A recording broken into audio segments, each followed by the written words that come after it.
Hello again, this is Doug the 2-Minute Gardener. Today we're going to learn how to build a brick patio.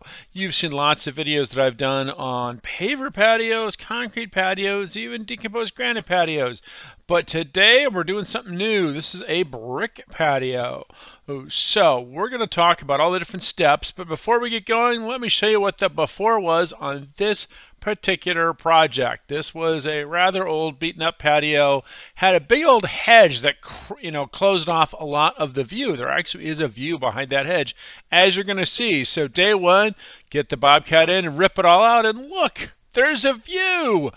It's such an opportunity to create a dramatically different landscape in a backyard like this. So there was a small slope in the backyard, and we took advantage of the fact that it wasn't a very steep slope to build this retaining wall out of CMU blocks to really expand it. We wrapped it around the existing olive tree, which also kind of gave it a nice curve. So once the retaining wall is done, it's time to do some concrete work, which is the base for this patio. We ended up using 15 yards of concrete, just regular gray, not even a broom finish, because after all, we're going to put brick on top of it. And it's important that you notice that we used rebar there, and we actually did do the compacted gravel as a sub base because the ground was pretty soft in this part of San Diego. So the most important thing when you're laying out a concrete sub base for a brick patio is to make sure that you've sloped everything toward the drain holes. So we have drains in the middle of the patio. We also have drains on the outer edge of the patio so that the water always is moving toward a drain. And it's important to maintain that with the concrete and then later with the bricks. So here it is, all the concrete is dry. One more time, enjoying that wonderful view. You can see the bricks, the drains right there, and now it's time to start bringing in all the bricks. So this is Pacific Clay bricks, manufactured used white. So they look like they're old recycled bricks, but this is actually the way that they are painted and produced. And we lay all those bricks down.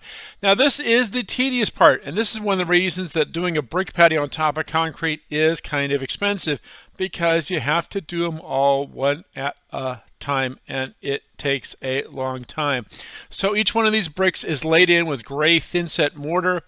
Notice with the two levels that he is carefully making sure that it's still sloping toward that drain hole in the middle, and using some string guidelines as a guide as well. So a little bit of mortar on the bottom, a little bit of mortar under the brick itself, because all the bricks have to be at the same level. So mortar, mortar, mortar, lay the brick, check with the level, make sure everything is flowing toward that drain and is perfectly level. You don't want to have wavy bumps on the brick. So 2 different levels is really the way to do this kind of work on the patio.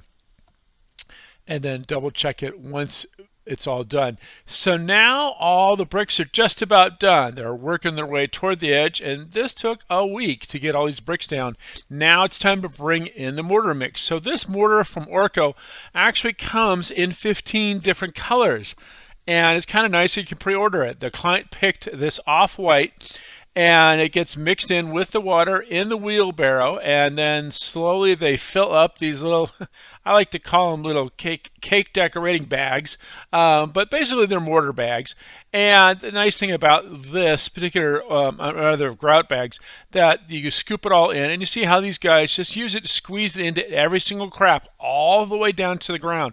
So this serves as a secondary way of locking all the bricks in place with this brick grout. And the nice thing about it is it's fairly easy to do, but it is still time consuming.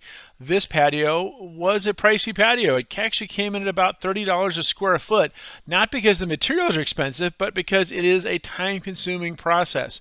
So as you can see, they're squeezing the grout into each individual thing, and then you smoosh it down with the little thin trowel to really make sure you're grinding every single part of it in. You don't want any air bubbles in that grout, so it's important to mush it all in. And then a second person is squishing it in like that, and then you have another person who's slowly scraping off all the excess and getting it off the brick. Now, once that's done, notice how dirty the bricks are getting. So before you can go on to the next step, you have to actually clean all that excess grout debris off of it, and you can't use water. You have to actually use a paver cleaner. So this was cleaned with Techniseal cleaner. It's a type of paver cleaner, cleans bricks that have been stained or pavers that have been stained, but basically it's good for clearing all the stuff. Now here's what it looks like after it's been cleaned. Now before you can do the last part of it, you actually need to seal the pavers. So once the pavers are completely dry, then it's time to use a sealer. This is the sealer that these guys used. It's great for bricks, concrete, stone, flagstone, pavers, all that kind of stuff. And basically the way this is used is it's mixed in one of these little pump sprayers. Now this is another job the guys did.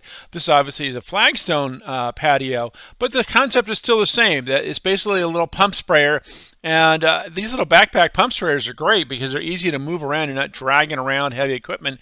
And he's just kind of pumping and spraying and pumping and spraying and pumping and spraying. The pumping action adds the pressurization to the tube to get this spray evenly distributed. Now, once you've sprayed it, obviously you need to let it dry for a couple of days before you go on it. By the way, on this particular project, we also did a brick mow strip around the lawn that was adjacent to it. So continuing the bricks all the way around, we tied it into the border of the particular patio you see here, and here you can see it with the grass. And that turned out really neat as well, that it's all kind of tied together. So here is the finished product. So we have the lawn and we have this big old patio. So this patio came in at about 1,200 square feet, which is a substantial improvement over what there was before, and including the jacuzzi, which now has a great space for entertaining. And this is actually getting set up for a party that was happening the very next day. So there's a little time pressure. Like I said, this came in at about $30 a square foot.